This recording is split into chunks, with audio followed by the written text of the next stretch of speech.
Oke, jadi balik lagi sama aku Oka. Jadi kita langsung aja nih di chapter, kita lanjut lagi baca buku Harry Potter di chapter 15 part kedua. Dan sebelumnya aku mohon maaf karena aku ada di luar sekarang, karena sekarang ini kondisinya lagi hujan dan kayaknya aku nggak bakal ada waktu lagi kalau nggak record sekarang. Jadi kita langsung mulai aja ya.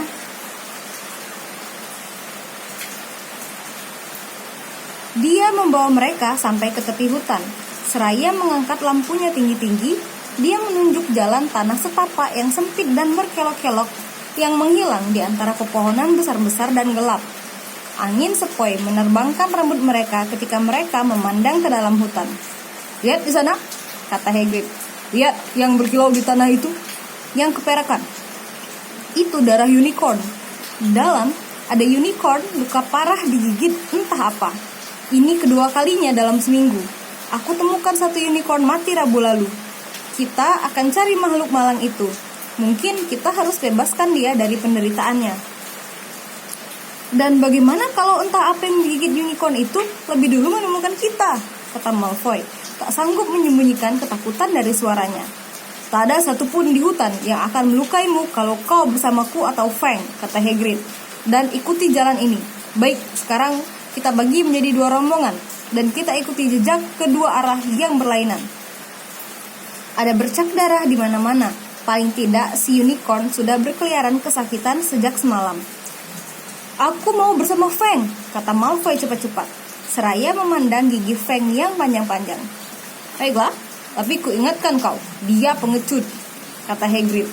"Jadi aku, Harry, dan Hermione akan satu arah, sedangkan Draco, Neville, dan Fang akan ke arah lain. Nah, kalau sudah satu dari kita temukan unicorn itu, kita kirim bunga api hijau. Oke? Keluarkan tongkat kalian dan berlatihlah sekarang. Bagus. Dan kalau ada yang dapat kesulitan, kirim bunga api merah dan kami akan segera datang cari kalian. Jadi hati-hatilah. Ayo berangkat." Hutan gelap dan sunyi. Tak lama kemudian jalan itu bercabang. Harry, Hermione, dan Hagrid menuju ke kiri, sedangkan Malfoy, Neville, dan Fang ke kanan. Mereka berjalan dalam diam mengarahkan pandangan ke tanah. Sekali-sekali seberkas sinar bulan menembus dahan-dahan pepohonan di atas, menyinari bercak darah biru keperakan di atas dedaunan yang rontok. Harry melihat Hagrid tampak cemas. "Mungkinkah manusia serigala membunuh unicorn ini?" tanya Harry. "Tidak cukup cepat," kata Hagrid. "Tak mudah tangkap unicorn. Mereka makhluk magis yang kekuatannya luar biasa. Tak pernah kulihat ada unicorn luka sebelumnya." Mereka melewati tunggul pohon berlumut. Harry bisa mendengar aliran air. Pasti di dekat-dekat situ ada sungai. Masih tampak bercak-bercak darah unicorn di sana-sini sepanjang jalan berkelok itu. "Kau tak apa-apa, Hermione?" Hagrid berbisik. "Dan khawatir. Dia tak bisa pergi jauh-jauh kalau lukanya separah ini. Dan nanti kita bisa kebalik pohon itu." Hagrid menyambar Harry dan Hermione dan menarik mereka ke belakang pohon ek besar. Ditariknya sebatang, anak panah yang dipasangnya di busur, siap diluncurkan. Ketiganya mendengarkan sesuatu menggeser di atas daun-daun yang gugur di dekat situ. Kedengarannya seperti jubah yang terseret di tanah. Hagrid menyipitkan mata memandang jalan gelap itu. Tetapi setelah beberapa detik, bunyi itu semakin menjauh. "Aku tahu," kata Hagrid bergumam. "Ada sesuatu di sini yang seharusnya tidak ada." "Manusia serigala," Harry mengusulkan. "Itu bukan manusia serigala dan bukan unicorn juga," kata Hagrid muram. "Baik, ikuti aku, tapi hati-hati sekarang." Mereka berjalan lebih lambat, memasang telinga untuk menangkap bunyi paling pelan sekalipun. Mendadak, di lapangan terbuka di depan mereka, jelas-jelas sesuatu bergerak. "Siapa itu?" teriak Hagrid. "Perlihatkan dirimu, aku bersenjata." Dan ke tempat terbuka itu muncullah. Apakah itu manusia atau kuda? Sampai pinggang dia manusia, dengan rambut dan jenggot merah. Tetapi di bawah itu tubuh kuda coklat berkilau, dengan ekor panjang kemerahan. Harry dan Hermione ternganga. "Oh, kau rupanya Ronan," kata Hagrid lega. "Apa kabar?" Hagrid maju dan menjabat tangan centaur itu. "Selamat malam Hagrid," kata Ronan. Suaranya dalam dan sedih. Apa kau tadi mau memenahku? Tidak ada salahnya hati-hati, Ronan, kata Hagrid membelai busurnya. Ada sesuatu yang jahat keliaran di hutan ini. Ini Harry Potter dan Hermione Granger, murid Hogwarts. Dan ini Ronan anak-anak, dia Centaurs. Kami sudah lihat, kata Hermione lemah. Selamat malam, kata Ronan. Kalian pelajar ya? Banyak yang kalian pelajari di sekolah? Sedikit, kata Hermione malu-malu. Sedikit? Ya, lumayan. Ronan menghela nafas. Dia menengadah, memandang langit.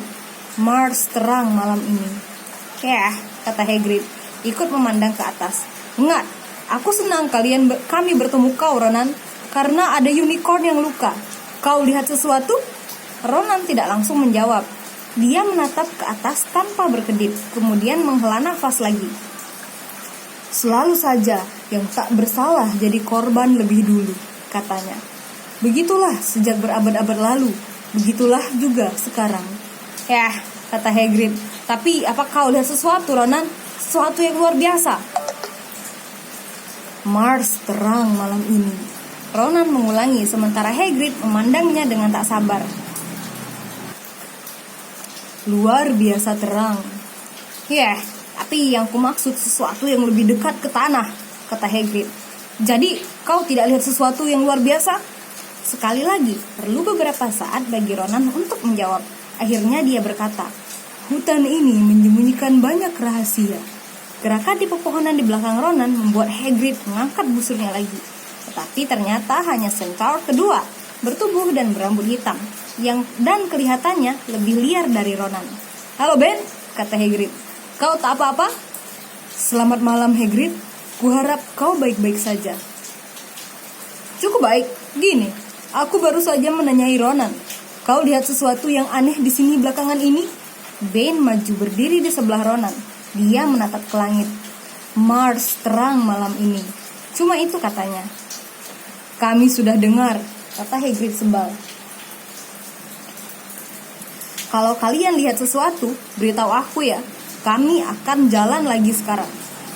Harry dan Hermione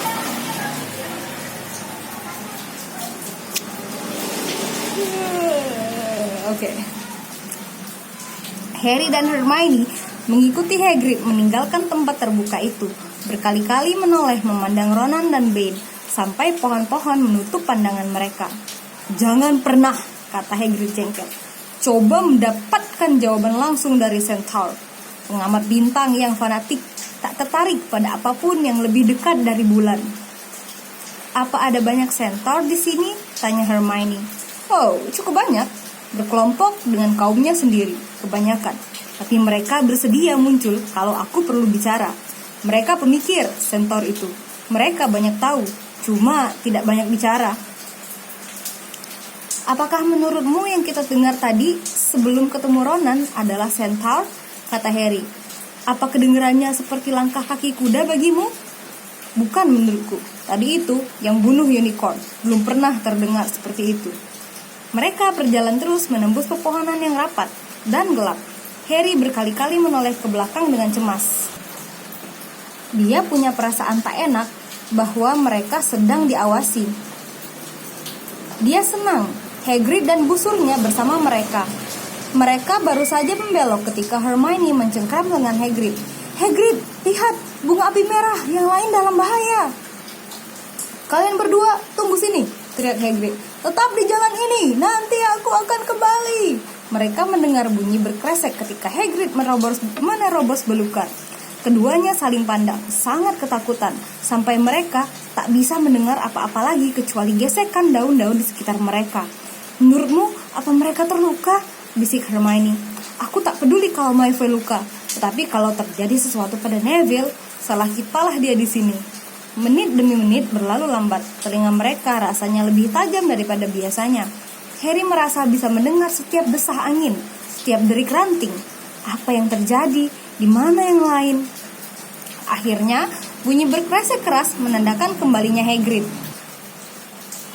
Malfoy, Neville, dan Fang bersamanya. Hagrid berang sekali. Malfoy rupanya diam-diam menyergap Neville dari belakang. Maksudnya hanya untuk bergurau. Neville panik dan mengirim bunga api. Kita beruntung kalau masih bisa tangkap satu sekarang, setelah suara-suara yang kalian buat. Baik, kita ganti rombongan. Neville, kau bersamaku dan Hermione. Harry, kau pergi bersama Fang dan idiot ini. Sorry, Hagrid menambahkan dengan bisik kepada Harry.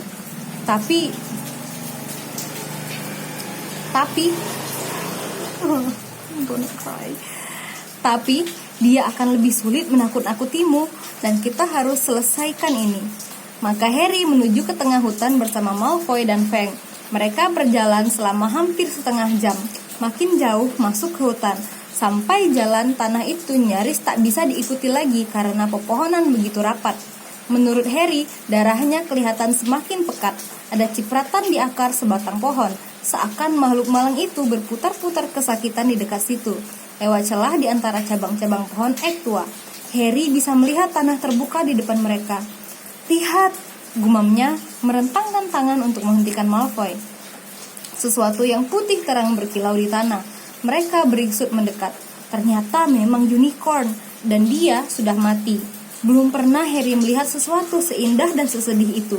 Kakinya yang ramping panjang mencuat janggal di tempat dia terjatuh, dan surainya yang putih berkilau menjurai bagai mutiara di atas dedaunan yang gelap.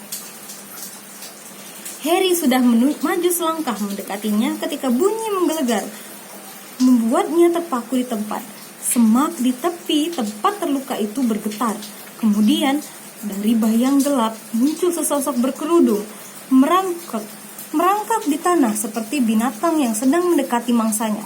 Harry, Malfoy, dan Fang berdiri terpaku. Sosok berkerudung itu sudah tiba di samping unicorn, menundukkan kepalanya ke arah luka di sisi tubuh unicorn dan mulai menyeruput darahnya. Ah! Malfoy menjerit ngeri dan melesat kabur. Begitu juga Fang. Sosok berkerudung itu mengangkat kepalanya dan memandang lurus pada Harry. Darah unicorn menetes-netes ke bagian depan tubuhnya. Dia berdiri dan berjalan cepat mendekati Harry. Harry sendiri tak bisa bergerak saking takutnya. Kemudian, rasa sakit menusuk kepalanya. Belum pernah Harry merasakan sakit sepedih ini. Seakan bekas lukanya terbakar. Setengah buta, dia terhuyung ke belakang. Didengarnya bunyi tapak kaki kuda di belakangnya. Lari berderap dan sesuatu melompatinya menerjang sosok itu. Sakit di kepala Harry tak tertahankan lagi. Dia jatuh berlutut. 1-2 menit kemudian barulah rasa sakit itu lenyap. Ketika Harry mendongak, sosok itu telah lenyap. Centaur berdiri di depannya. Bukan Ronan maupun Ben. Yang ini kelihatan lebih muda. Rambutnya pirang dan tubuh kudanya berbulu putih. Kau tak apa-apa? Tanya si Centaur seraya membantu Harry berdiri. Ya, terima kasih. Tadi itu apa? Si Centaur tidak menjawab. Mata birunya luar biasa, seperti batu safir pucat. Dia memandang Harry dengan teliti. Matanya lama terpancang pada bekas luka hitam kelabu yang tampak nyata di dahi Harry. Kau Harry Potter, katanya. Sebaiknya kau kembali pada Hagrid. Hutan tidak aman pada saat ini, terutama untukmu. Kau bisa naik kuda supaya lebih cepat. Namaku Firenze. Wait, aku nggak tahu sebutan yang benar tuh apa sih? Firenze.